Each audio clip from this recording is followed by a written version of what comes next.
Aujourd'hui, on va voir Chasse au trésor perdu et Amérexit. Alors d'abord, Chasse au trésor perdu.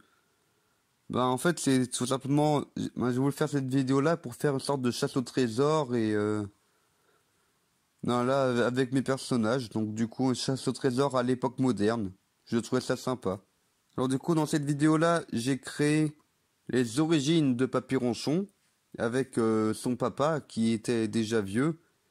Il s'appelle Grand Papy-Ronchon, ce qui n'a aucun sens, mais pourquoi pas, vu que l'autre on l'appelle Papy-Ronchon. Et du coup ça fait qu'on a... oui, c'est vrai que du coup il y a un problème d'axe-regard, vu que ici et là, les deux personnages sont au même endroit. Ce qui fait que pour le troisième plan, Grand Papy-Ronchon est à l'opposé. Mais bref. Du coup ça permet d'avoir un aperçu de Papy-Ronchon quand il était plus jeune.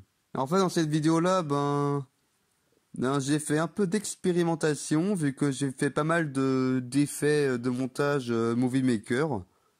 Vu qu'au total j'ai fait la grande majorité de mes montages sur Movie Maker.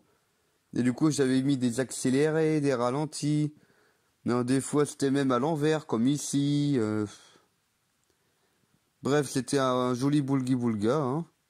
Comme ici là où j'avais mis en hyper accéléré et en plus avec les changements de couleur. Genre là j'ai mis sur pause quand c'est en vert.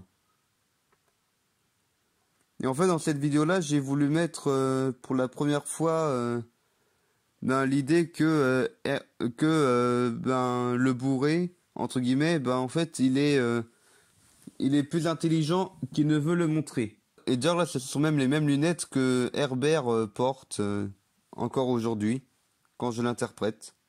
Et puis là, voilà, encore des expérimentations, quoi. Et alors sinon, là, j'ai voulu... là, pour faire genre que c'est caché dans les égouts de la ville, j'ai filmé le bas de la salle de traite.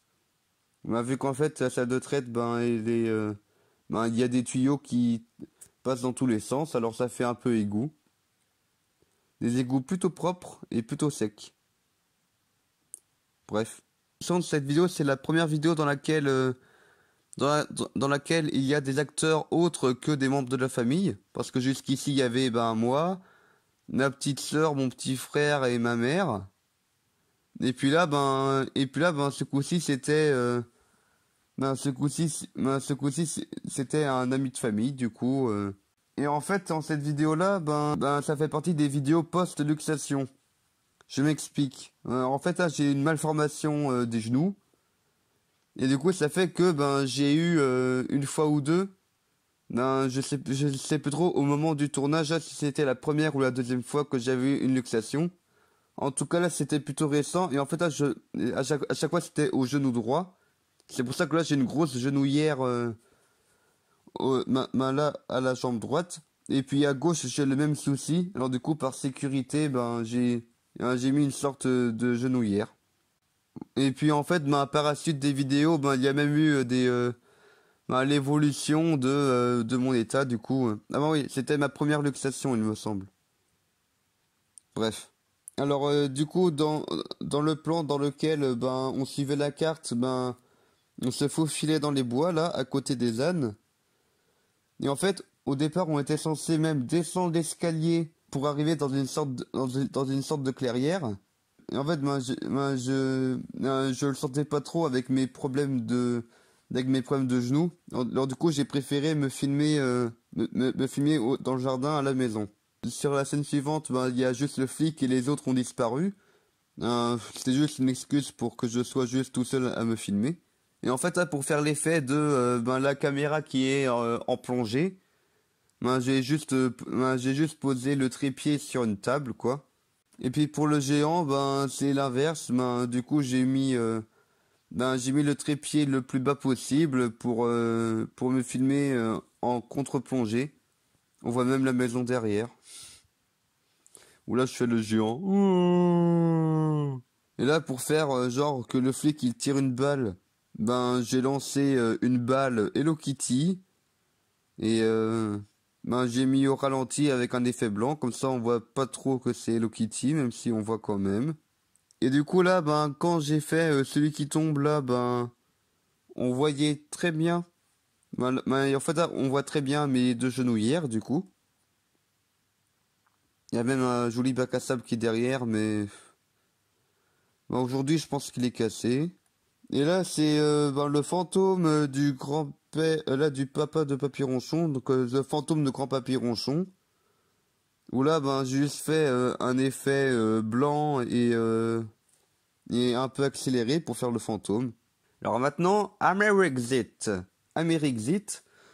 En fait, cette vidéo-là, je l'ai faite, parce que à l'époque, je sais plus trop si c'était, si c'était actif ou si c'était en discussion, le Brexit, pour que pour que l'Angleterre quitte l'Europe. Et du coup, je me suis dit, tiens, Brexit, pourquoi pas Amerixit, pour l'Amérique qui veut se détacher du reste du monde, vu que les Américains aiment bien montrer leur autonomie et tout. Du coup, c'est la première vidéo qui est, pas entièrement en français. Ou là, c'est dans d'autres langues. Genre là, c'est en anglais, quoi. Et du coup, là, pour faire une sorte de dialogue, là, pour faire une introduction, j'ai fait intervenir Billy Gates, Bill Gates, quoi. N'importe quoi, c'est un autre riche américain. Voilà pourquoi. Et en fait, Trump, là, il se plaint que des Européens viennent tous les jours pour aller dans ces universités. Mais en fait, c'est parce que à l'époque, j'étais au lycée. Hein, et puis en fait, voilà, il y a la prof d'anglais qui organisait des échanges culturels ou des trucs comme ça, dans lesquels du coup, nous, on avait la possibilité, d'aller dans des universités américaines, anglaises ou australiennes. Et du coup là, j'en ai fait une référence. Et dans cette vidéo-là, j'ai beaucoup fait intervenir ma petite sœur en faisant genre, que c'est la petite citoyenne qui vit sa vie tranquille et que l'Amérique vient embêter. Et du coup, ça fait que là, c'est l'agent du FBI, il me semble, là, ouais, encore les genouillères. Là, qui va chercher tous les trucs américains. Donc chez nous, on a pas mal de Mickey, de Picsou. En plus, ça, c'était un peu le bordel. Alors, du coup, il y avait même des DVD de La Petite Maison dans la Prairie, dans le petit porte-revue. Bref. Et puis là, dans ce plan-là, où là, c'était dans la chambre de ma petite sœur, où en fait, là, elle portait des chaussettes Reine des Neiges ou un truc du genre. Et là, j'ai voulu les lui retirer un peu violemment. Mais en vrai, je lui ai fait mal parce que là, ma genouillère droite, en fait, elle a une partie plastique qui est métallique. Et du coup, je lui ai fait mal. Mais bon, j'ai coupé au montage hein, parce que la souffrance, c'est pas rigolo. Et du coup, ça fait que dans la scène suivante, j'ai fait une petite scène tranquille, toute douce avec elle sur les genoux, à faire d'ordinateur. Voilà. Comme ça permet de nous réconcilier et comme ça, elle est plus triste. Alors là, pour ce plan-là, en fait, sur cette scène, je dis ah voilà, j'ai eu mon permis, parce que effectivement, j'ai eu mon permis peu de temps avant le tournage de cette scène-là. Et en fait, ce qui est rigolo, c'est que si on écoute bien, non, en fait, quand je parle, il y a ma petite sœur qui répondait à côté, voilà, parce qu'elle pensait que ça allait faire une sorte de dialogue avec l'autre personne qui est au téléphone. Mais en fin de compte, en fin de compte, on s'en le remarque même pas, alors c'est rigolo. Et puis là, dans ce plan-là où l'Américain il ramène tous les trucs américains dans un même coin, j'ai été bien sûr prendre tout ce qui est bande dessinée et les mettre en tas. Et j'ai aussi pris des trucs qui traînaient dans le jardin, comme la voiturette, le seau mini, la balle Hello Kitty.